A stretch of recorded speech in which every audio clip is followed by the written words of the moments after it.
apologize for that. I seriously do. I don't know what the heck happened.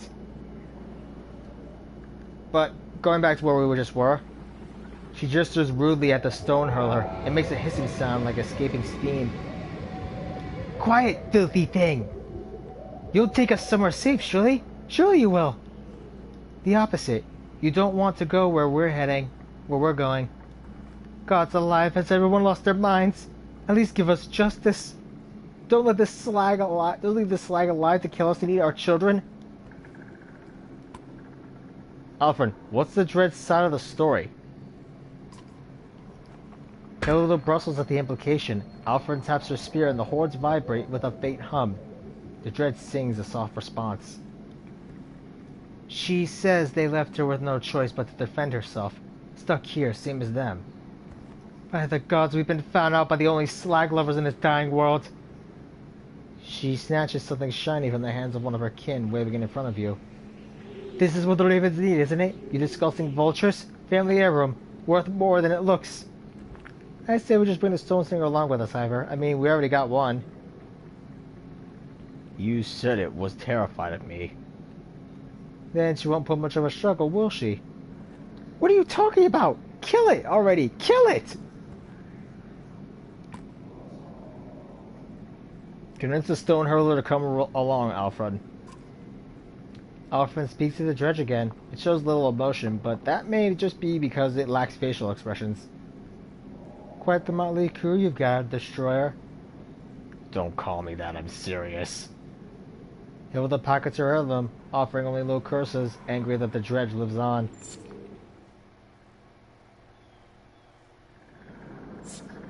Godstone Deglier Redux. Let's go meet with our mysterious new friend.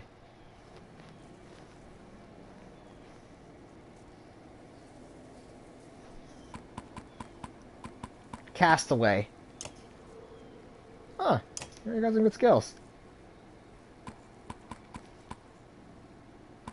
A dredge hurler. If that's the case.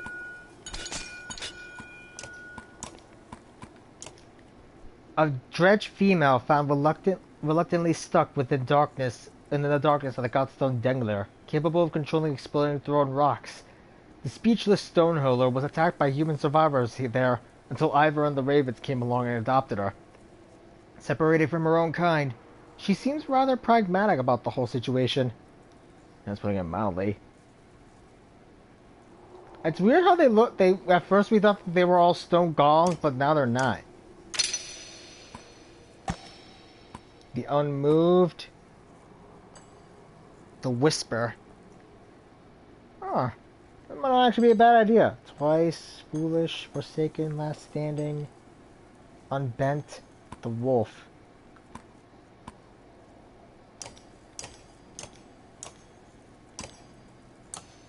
Yeah, let's fully level up your title.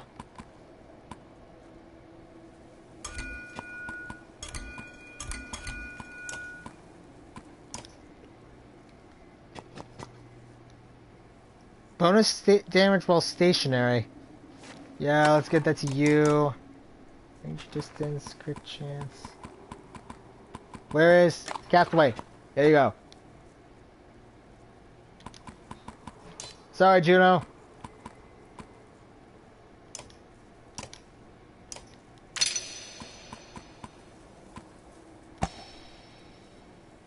Now let's give you the heroic title you need. The unmoved, the whisper.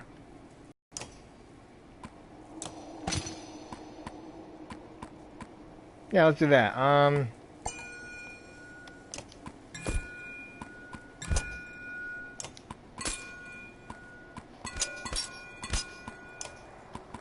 Let's go with that, and yeah. So we got 2 dredges with us now. That's actually pretty cool.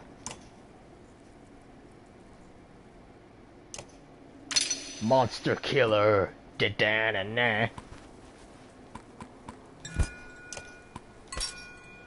I can't believe he's rank 5 with this. Oh right, we actually get 2 item rank thanks to the item. A avoid strength attack, bonus hit chance, puncture, divert. That's actually really useful. I didn't know we could do that.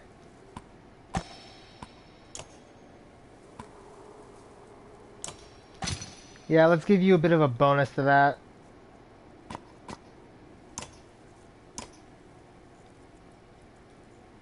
So, yeah, I apologize for the stream cutting out like that. I don't know what happened either. But now, let's go talk with Foka and Alfred. First, Alfred. Alfred finds a quiet moment to make her way over to you, leaning on her staff. Why didn't you tell me, Varl? Tell you what? About being the destroyer. It isn't something that comes up often in conversation. You'll have to excuse me, I don't always know how to speak with people. I can respect that. I spent a lot of time alone, or with the sculptors. Sculptors? Well, more precisely, they have a saying like, we who shape the stone, but it's close enough. You don't think the Dredge call themselves Dredge, did you? There's quite a lot I've learned from them. Some things you may know, many secrets. Alfred waits to reply. How did you learn mending out here on your own? Mending? Bah! Call it what it is. We pluck at the threads of reality. Almost anyone can see them, if you know how to look. Who do you think taught the teachers? The gods. And who taught the gods? Even godlier gods? Anyway, you see my point. Don't think so highly of your mender friends. They're more dangerous than they let on. How do you mean? I trained to be a mender when I was just a girl. They tried to kill me, believe it or not. The Varl was right there, was the one who sent to do it. She points to the figure of Bercy snoozing on the hard ground. Wait, what? Bercy? I don't think he even remembers me. I looked a lot different back then. But I escaped, not before learning some things. They trained their simple-minded members to heal stubbed toes and raise walls, and to find distraction from the powers the Valko really wield. But if an apprentice doesn't have the skill to control their powers, they're a threat to the mender's reputation. And if you show too much skill, well, you're an even bigger threat. Wow, that is terrifying. The sculptors see you as a friend? You all need to stop looking at everything as us and them. Some of them are friends, others are not. The same as any people, anywhere. Oh, I understand how hard it can be to see past your differences. Impossible sometimes. But so many don't even try. What kind of secrets are you talking about? Hey viewer, yeah, I apologize for the cut right there. The stream cut off. What? For nothing? I'm nothing if not a trader of knowledge, you know. The rarest secrets don't come cheap. How about this? In exchange for telling me how you became the Destroyer, I'll tell you something you may find quite important. What do you say? If you promise to keep it to yourself. I do. The Cinder I killed, Raze, it was no legendary battle. When I brought her head back to the other Varl, they invented their own stories. The truth is I got separated from my allies and found her out in a snowstorm alone. She was cradling an infant. My axe accidentally killed the child. She didn't even put up a fight after that. Indeed. It was Bellower's child, Iver. How can you... Are you certain? Completely. Consider that our trade. There is more to tell. At another time, maybe. We should be going soon. After you. Just one more thing. Alfred looks at you with curiosity. Are those Varl horns on your staff? Alfred laughs with a genuine mirth. Nothing to worry about, Iver. They were a gift that I treasure very much. You see, I have friends of all sorts. But as you said, we should be going. Another story for another time, perhaps? Well, the morale's improved. I'm still worried as all hell. Now, we go talk to Foka. You notice Foka standing alone, arms crossed, sporting a deadly scowl. Everything alright? Yeah, we're doing great. Our leader is hunting us down, we've been kidnapped by witches, and now we're arguing about how many dredge we can save along the way. It's the kind of thing a little girl grows up dreaming about. I get your point. She glares at you through narrow eyes. How did a woman get accepted by the Ravens, anyway? Is this the part where you ask me about my past, we talk about family and hug?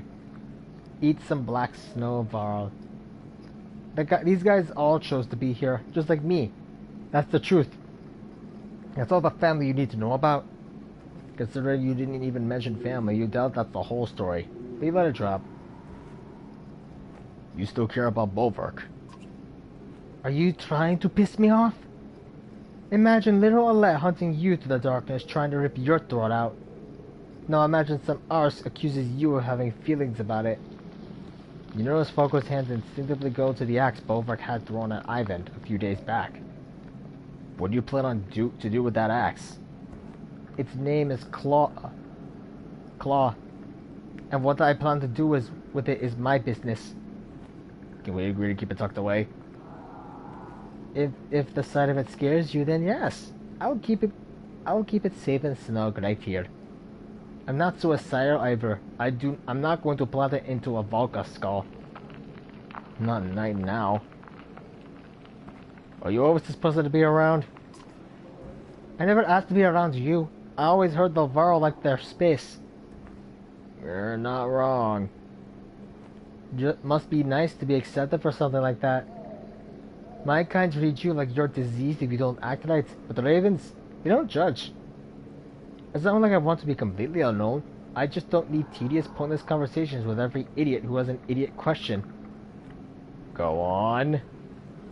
Oh, damn it, you got me talking about my... Are we done here? We should keep moving. I get why you came over now. Juno's ready to go. No, I came on my own. You know, I used to be great at telling when someone is lying, but it is sure harder these days, isn't it? You know what I mean? Let's get something straight. I'll take talking to you over Juno, but you're no Raven. And whatever happened to Bulwark, I'm not convinced that he doesn't have a good reason for what he's doing. So don't give me a reason to let him. And don't try to get close and friendly. Take it easy. I don't like this any more than you do. Take it easy? That's not part of the job. Bad things happen when I let my guard down. Now excuse me while I gather the unkindness. Unkindness? That's what they call a flock of ravens, Iver. Fitting.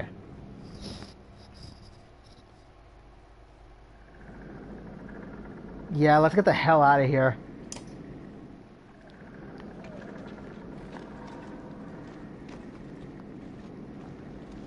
Ah, there it is. There's Castaway and Apostate right behind him. Her.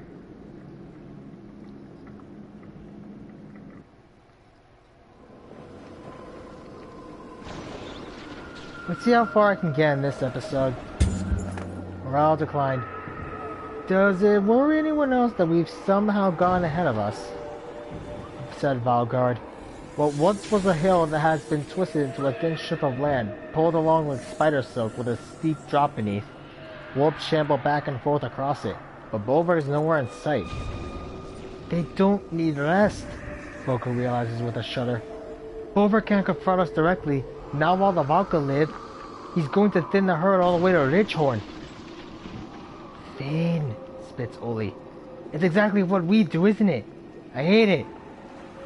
Consider our approach. Folka, what's your advice on this? If it were us, we'd lure them across, lay archers to hit them from the wings, while spears come up to fill the retreat, says Folka. Something tells me the Warped can't coordinate like ravens, though. But what would Bulwark do with a bunch of drunk idiots? Folka mutters and thinks for a while. He'd make it look like a trap, so we'd try to get fancy. My gut says we'd rush it in. Oli has already drawn an axe. Yeah, let's go for it. Nobody stops until we're across. You bark. The ravens advance quickly. The warped are slow to respond. Slingers! Shouts Folka, noting warped dredge hiding over the ridge. Rush them! Ah, crap. Well, 2 battles and, well, 2 episodes. Ugh. Well, technically it's supposed to be 1 episode, like 1 really long episode, but I'm just gonna split it into 2. Into the Abyss Parts 1 and 2. Does that sound good? I think that sounds good. Passive aggressive. What the? I'm gonna definitely check out that achievement when I can.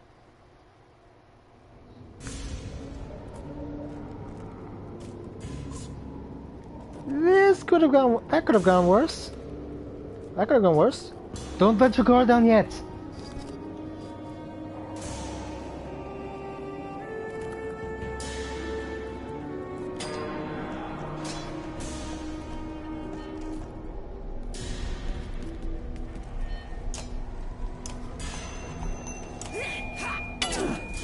What? Alright, he absorbs most of the damage.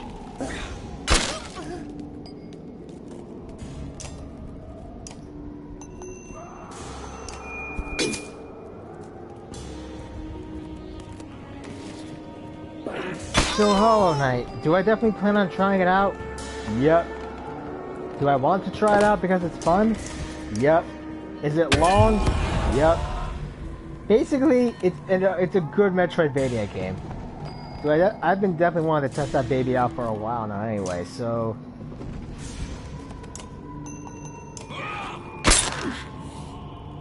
Okay. Castaway, you're on. Go back up apostate. See what you got. Sunstrike, Shatterstone. A bomb is thrown.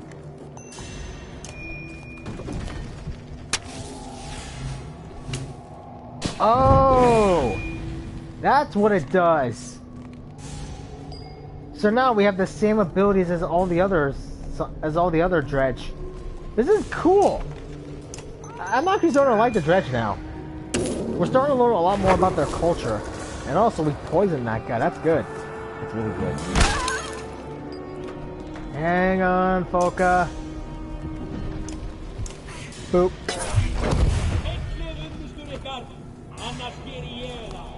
Considering we don't have access to a warhorn, we're gonna need this.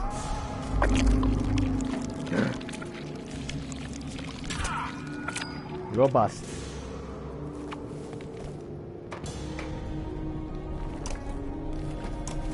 No. Yes. Dang it.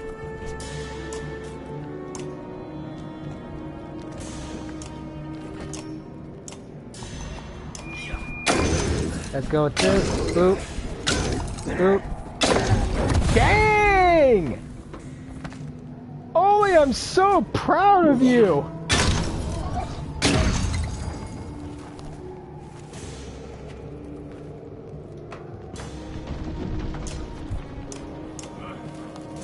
Like, he just flat out nuked them. Death's Messenger on Oli. Yeah. He was right on this. This is that. That guy was right. This is a good. That was a good move.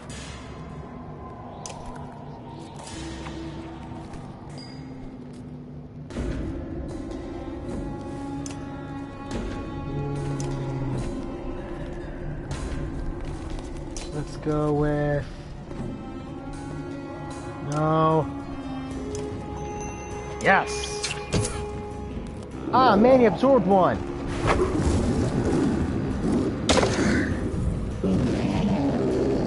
I find it fun that we're now playing as the dredge. This is fun. I mean, apostate. Well, we've killed 3 enemies as apostate now.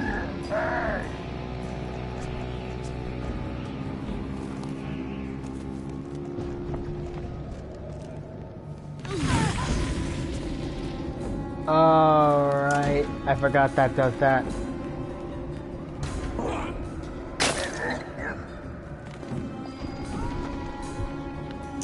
Well, on the plus side, I think we can basically do this.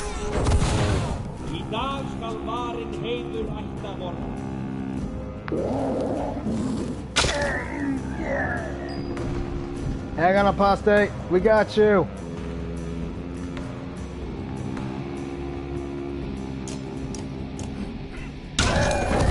He's not coming back from that.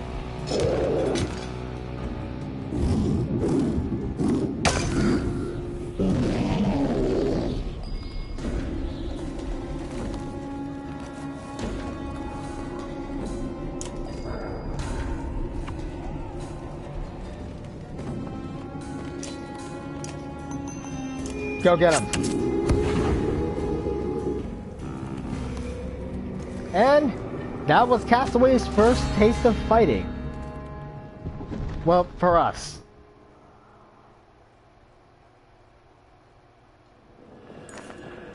This time the warp seemed even more organized than the last. That could have gone all wrong, Sparrow says, peering from the bridge's edge at the twisted rocks far below. Foka replies, yeah, we could all be dead. Come on, this isn't a place to give Bulwark another try.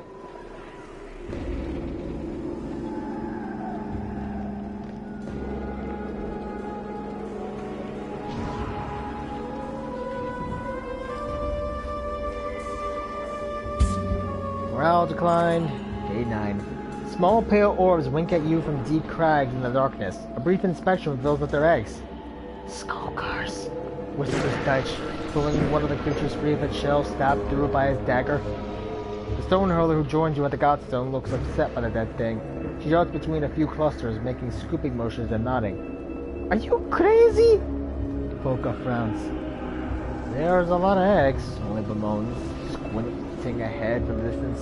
Makes my faint skin crawl. He doesn't finish the sentence. You imagine countless more eggs in every direction just out of sight. Okay, let's do the stone hurler whatever she needs to do. She finds a cluster of palm-sized eggs and begins gathering them in her sling, nodding as if to say, this is fine. You're not sure if it's more comforting or terrifying as she's unafraid, but nobody intervenes. Soon you leave the nest behind. Ew. Yeah, that achievement is very much apt. The caravan stops to rest their feet and eat. The only good thing about this damn beacon is we're walking around is there's no reason to hide a campfire, says Krumer, chomping on some burnt meat. The conversation turns towards one of Krumer's war exploits and evolves quickly into a rowdy debate about who could beat who in a fight. Alright, how about Deitch and Bach? Grins Oli. In a fair fight. In a fair fight? Asks Krumer. Bach and his girlfriend? No question. Deitch pouts and crosses his arms as everyone else laughs. But I put my gold on Foka almost any of you spindly milkmaids, he smiles. Now in a fight against a Varl, none of you have a chance. The ravens laugh. Well, who could hope to stand against the unkillable Krumer? Quips Spar. Nobody yet, but I hope someday to face down a Sunder, says Krumer. Spar grins. What about Sunder's Slayer? There's a long silence. What do you think, Sunder Slayer? Krumer asks, putting you on the spot. Think you could take me? I wouldn't even need both arms. The others respond with a light. Now that's something I'd pay to see, Falca says. But you know what I think? We need to get moving. The others grumble and roll their eyes, but soon you're back on the road. Okay, I'm honestly gonna admit this. Versus Krumer, I would rather take on Bellower. I mean, if I remember right, I brought Krumer with me to Bellower. I think I kicked his ass. Brambles rise ahead of you like gnarled hands reaching toward the sky, their fingers peppered with thorns. This was once a healthy forest, now just another obstacle. Though the branches lay there, a clearing here, another there, as if a fire had cleared half the forest before the darkness came. Oh man! This was the place we had Ursa set on fire! Bulwark knew we'd have little choice but to pass through here, Ivan says. Going around will cost days. You can consider your inevitable approach. Foka, what's your gut say this time? Her tired head shake is telling. They'll use the trees so we can't tell numbers or directions. They're not worried about losses. Once they start coming, I don't expect them to stop. Standing our ground is a sure way to be overrun, but we should go now, before they really dig in. She pauses for a moment before adding, this is gonna suck. Keep a tight formation, cutting down attackers. Shields!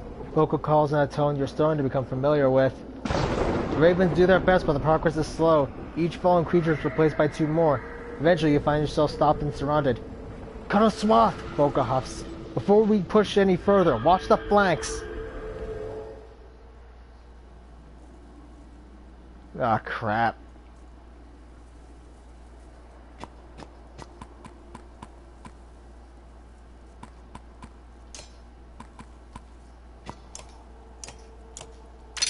Level you up.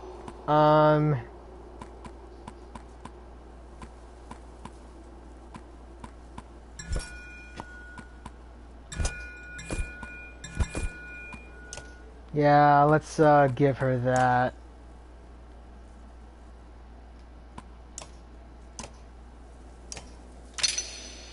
Yeah, let's give you this.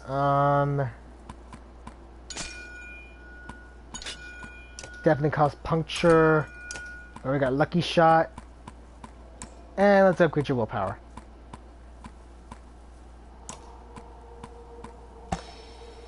Alright, Death's Messenger is completely maxed out. I forgot about that.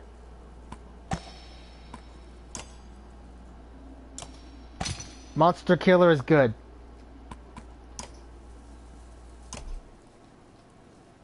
Yeah, I'm good. Let's go.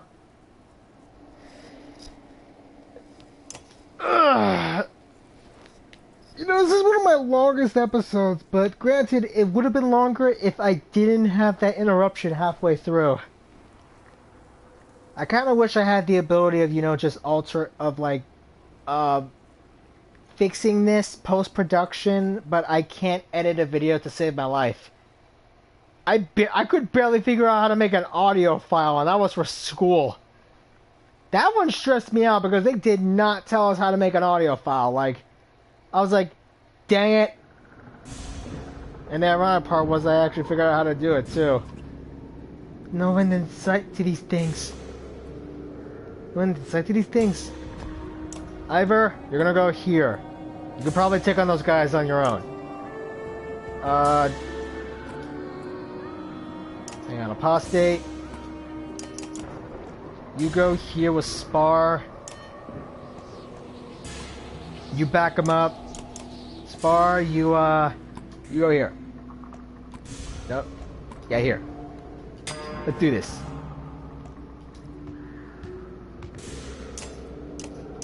Good night.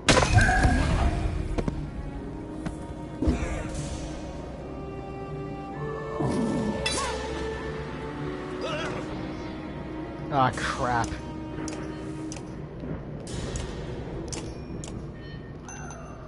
Go get him. Holy crap!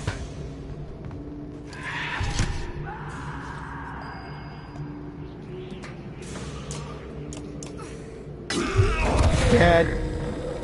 That takes care of him. Warped Scourge. Oh no. Yo!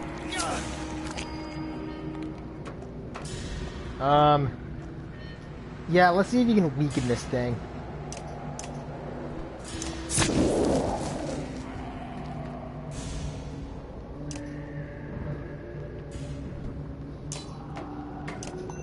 You can't damage it, might as well damage its shields. And since these guys basically get stronger, these guys get their willpower the more they use their ability. Well, the more they use those dark clouds.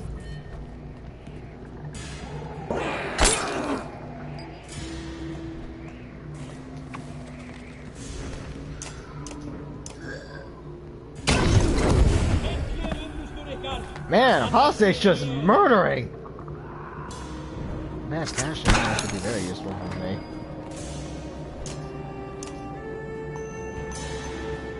Boop!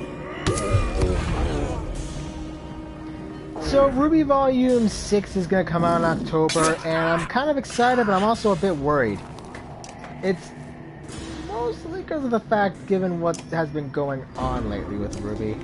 You know what I mean? Like, a lot of people say Volume 4... the last volume wasn't all that good, but it's still at least good to me. I mean, it did mess up with things with, you know, Hazel, because we all thought he was going to be like this guy who was the token good teammate of the Salem's faction, but his motivations to going after Ozpin were lackluster, shall we say. I mean, it would have been a bit interesting if he actually did betray, but I mean, they did mention that his motivations, he was basically after Ozpin because of what happened to his sister. But it was her choice, as Oscar said. What I'm curious about, though, is how exactly is the story going to progress, because they're going to go to Atlas, and last we saw at Atlas, it wasn't exactly doing too well. I want to know what's going to happen. I really do. Ole!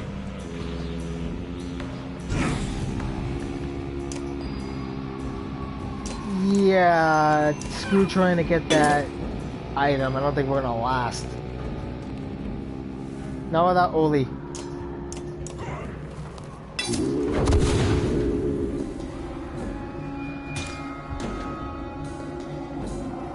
Let's get the hell out of here. Besides, I kinda wanna call it right now. Good work, Apostate. Fighting through a forest is irksome at the best of times, nearly intolerable in these conditions. You break through miles of razor-edged boughs, gasping to catch your breath in the open air. On the hill ahead rises Ridgehorn. Finally. That's Ridgehorn? Dang. You see him? Says Volka. Bulwark stands motionless far up the hill, clearly watching the caravan. Now I know how it feels for all those poor bastards who saw us coming. Hard to know what he's thinking at this point, says Oli. Expecting us to do what he'd do, or the opposite? Or expecting that we'd expect him to... Spar pipes up. Know what I'd do? Cook some food, sleep. But he won't see that coming. Oli scoffs. You're just tired of walking, old man. Volko blinks. Spar might be right. We'll make it look suspicious enough to throw him off, and then everyone rests before Ridgehorn. No lookout? You ask as they prepare the campfire. Volko shakes her head. That's what makes it look like a trick. But do whatever you like, I won't stop you. Yeah, let's settle with the ravens and sleep. Maybe it'll work. You put your trust in Volko's hands and lay on the hard ground. Time passes slowly. Soft crunching catches your attention. You swear under your breath, grabbing for your axe, but your hands find empty air. In a panic, you jump to your feet and scan the ground. No axe. The crunching gets louder, turns into thumping. Tree branches that bang cradle bundles of snow. Like a blood moon, Bellower suddenly storms out from the darkness in gleaming red armor. There is your missing axe, jutting from a bleeding bundle in his arms. The ground shakes from his roar. Poor sleep, Iver? Alfred asks. She crouches over the fire, her strange shape fluttering in the firelight. The campsite is still, aside from the gentle crackle of firewood.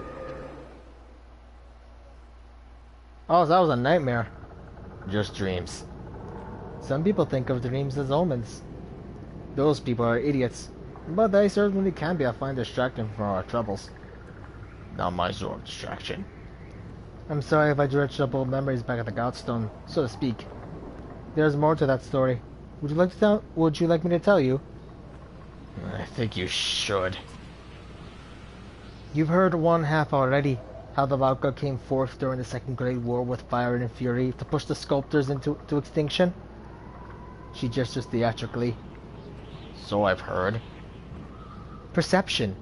Paint themselves the heroes. What the Valka really did was make their foes a promise. Abandon the war, and they shared their secret knowledge. The Valka taught them to write. They taught them the stone singers to weave. And for the first time, the sculptors learned how to make more sculptors. To thrive. They kept their end of the bargain and remained hidden, at least until recently. How do you know this? They have their own history in carvings. I've read it on great black stone rocks in their dark home. As their trusted guest. What I don't understand is why you trust these Valka. You stare into the fire and it shows you old shapes. When you speak, it's almost as if to yourself. When I killed Race, when I returned to my kind with her head, Yingvar, they chanted. None had slain a Sunder before. They wanted to make me the king's kender. I couldn't. They haunted me, Bellower and Race and that damn child, every night like tonight. Maybe it sounds like nothing to have bad dreams, but it rubs you raw. It gets in your bones. So I left the Varl. I found a small town of men where nobody knew who I was. Nobody called me Yingvar.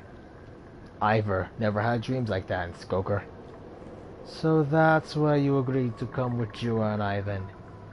The truth is, Judo didn't ask me to join them. I asked her. The flames continued to dance hypnotically. On that bridge in Ottertoft, I stood before Bellower. I could have moved, but I must have held up my shield. But I just held up my shield and waited for the end. What's that, Iver? The name snaps you out of your trance. You stand and stretch your legs. Your axe is where you left it, and the ravens are beginning to stir in their tents. It's nothing. Huh.